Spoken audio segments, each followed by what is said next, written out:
Assalamualaikum warahmatullahi wabarakatuh. Kembali lagi di channel saya bersama Sinta Priyanti. Apa kabar teman-teman semuanya?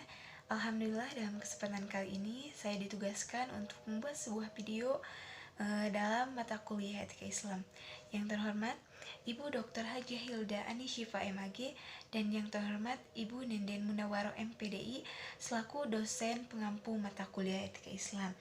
Dalam kesempatan ini saya ditugaskan untuk membuat sebuah video yaitu tentang menunjukkan perilaku empati. Nah, apakah teman-teman di sini ada yang tahu apa itu empati? Nah, kalau belum tahu, mari kita simak video mengenai pengertian empati. Selamat menonton. Kesempatan kali ini kita akan membahas tentang empati. Apa sih itu empati? Empati adalah suatu kemampuan untuk memahami perasaan seseorang, berpikir dari cara pandang orang tersebut, dan diri kita sendiri memposisikan keadaan dalam posisi orang tersebut agar kita dapat merasakan apa yang orang tersebut rasakan. Empati sendiri dalam pandangan Islam dibenarkan dalam konteks meringankan beban orang lain, tetapi kita tidak terlalu juga dalam hal tersebut. Contohnya dalam konteks sedih gitu ya. Ya, ketika kita punya seorang teman yang sedang bersedih karena sesuatu hal, nah lalu kita merasakan hal tersebut, nah kita tidak boleh terlalu juga dalam kesedihan tersebut. Nah, seharusnya kita di sini berperan untuk memberi semangat, memberikan motivasi, memberikan support kepada orang tersebut agar bangkit dari kesedihan tersebut. Nah, agar lebih jelasnya, mari kita simak video mengenai empati.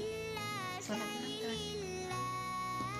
Nah, dalam video yang menunjukkan contoh perilaku empati, ada beberapa aspek yang harus diperhatikan.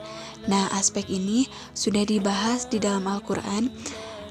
Di antaranya, yang pertama, aspek bantuan atau tolong-menolong, sebagaimana yang disebutkan dalam Quran Surat Al-Imran ayat 160 yang berbunyi, A'udzu billahi minasyaitonir rajim. Bismillahirrahmanirrahim. Iyansurukumullahu fala ghaliba lakum wa iyahdulukum fama dalladhi yansurukum min ba'dih wa 'alallahi falyatawakkalul mu'minin, yang artinya,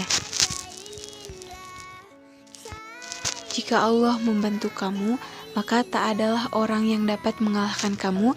Jika Allah tidak memberi pertolongan, maka membiarkan gerangan yang dapat menolong kamu selain dari Allah sebelum itu. Karena itu, hendaklah kepada Allah saja orang mukmin bertawakal.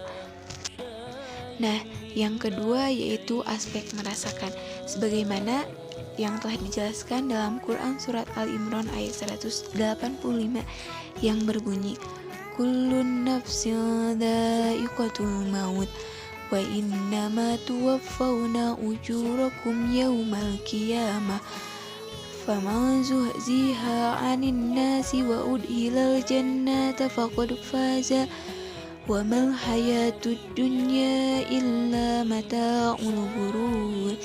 Artinya, tiap-tiap yang berjiwa akan merasakan mati, dan sesungguhnya pada hari-hari sajalah pahalamu yang disempurnakan.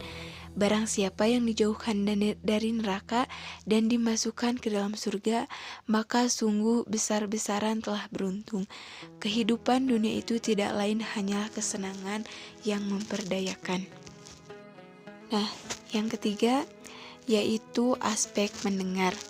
Manusia dilarang mendengar hal-hal yang kurang baik dan sangat disarankan untuk mendengarkan hal-hal yang baik agar selamat di dunia dan akhirat, seperti yang dijelaskan dalam Quran Surat Al-Qasas ayat 55. A'udzu billahi minasyaitonir rajim. Bismillahirrahmanirrahim. Wa idza sami'ul lagwa a'radu anhu wa qalu lana a'maluna wa lakum a'malukum salamun alaikum la nabtagil jahilin, yang artinya, Dan apabila mereka mendengar perkataan yang tidak bermanfaat, mereka berpaling darinya dan mereka berkata, "Bagi kami amal-amal kami dan bagimu amal-amal kamu. Kesejahteraan atas dirimu, kami tidak ingin bergaul dengan orang-orang yang jahil." Nah, aspek mendengar ini dijelaskan juga dalam Quran surat Al-Jumar ayat 18 yang berbunyi, "A'udzu billahi minasyaitonir rajim. Bismillahirrahmanirrahim. Alladzina yastami'una al-qawla fayattabi'una al-ahsana. Ulaika alladzi hadahumullahu wa ulaika humul ulul albab." Yang artinya, yang mendengarkan perkataan lalu mengikuti apa yang paling baik di antaranya, mereka itulah orang-orang yang telah diberi Allah petunjuk dan mereka itulah orang-orang yang memiliki akal. Nah, yang selanjutnya yaitu aspek ikhlas.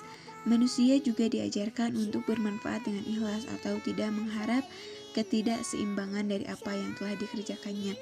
Hal ini dijelaskan dalam Quran surat Al-Maidah ayat 85 yang berbunyi, "Fa'asabahumullahu bima qalu jannatin tajri min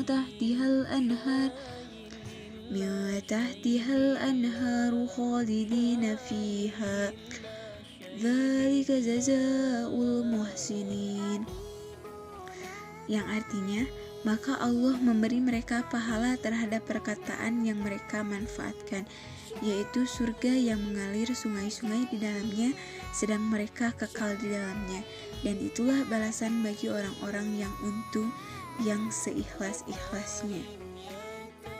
Nah, untuk selanjutnya yaitu aspek tulus. Manusia dituntut untuk mengerjakan segala perbuatan kebajikan dengan hati agar mendapatkan hasil yang baik dan memuaskan. Nah, hal tersebut dijelaskan dalam Quran surat An-Nisa ayat 146 yang berbunyi, "A'udzu billahi minasyaitonir rajim. Bismillahirrahmanirrahim. Illal ladzina tabu wa aslahu wa i'tasamu billahi wa ahlasu dinahum lillahi faulaika ma'al mu'minin wa sawfa yu'tillahul mu'minina ajran 'azima." Yang artinya, kecuali orang-orang yang bertaubat dan mengadakan perbaikan dan berpegang teguh pada agama Allah dan tulus ikhlas mengerjakan agama mereka karena Allah, maka mereka itu adalah bersama-sama orang yang beriman, dan kelak Allah akan memberikan kepada orang-orang yang beriman pahala yang besar.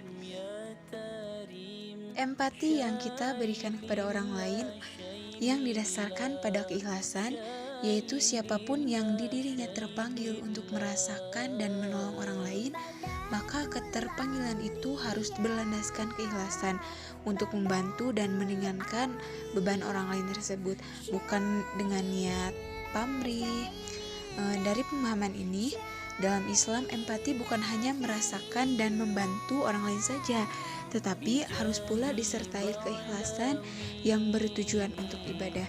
Nah, disinilah letak Islam sebagai agama yang dirahmati oleh Allah.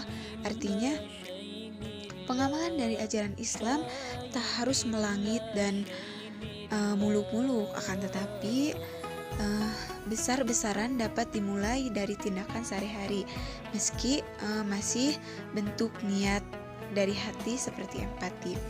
Nah, empati ini merupakan kesanggupan untuk peka terhadap kebutuhan orang lain, kesanggupan untuk turut merasakan perasaan orang lain, serta menempatkan diri dalam keadaan orang lain tersebut. Rasulullah SAW bersabda, "Jalinan kasih sayang antar kaum muslimin ibarat satu tubuh. Bila ada satu anggota tubuh yang sakit, maka anggota tubuh lainnya akan merasakan hal yang sama." Hadis riwayat Bukhari dan Muslim.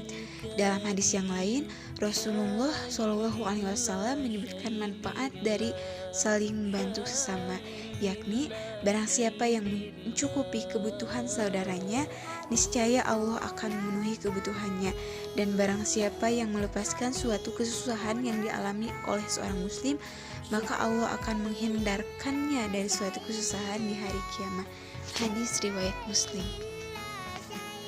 Nah, dari video yang barusan saya tampilkan yang menjelaskan definisi dari empati tersebut, dan ikut disertakan juga videonya agar kalian lebih memahami apa sih itu empati dan bagaimana sih empati tersebut. Semoga video ini dapat bermanfaat bagi kalian dan dapat juga lebih menumbuhkan lagi sifat empati pada diri kita. Karena apa? Saat kita merasakan apa yang orang lain rasakan, itu menjadi nilai plus tersendiri bagi kita. Apalagi kita melakukannya dengan ikhlas, dengan tulus, itu menjadi satu nilai plus ibadah bagi kita ya. Dan selain dari nilai ibadah yang kita dapat dari empati ini, dapat menumbuhkan rasa sosial terhadap orang lain. Kita menjadi lebih akrab dengan orang tersebut,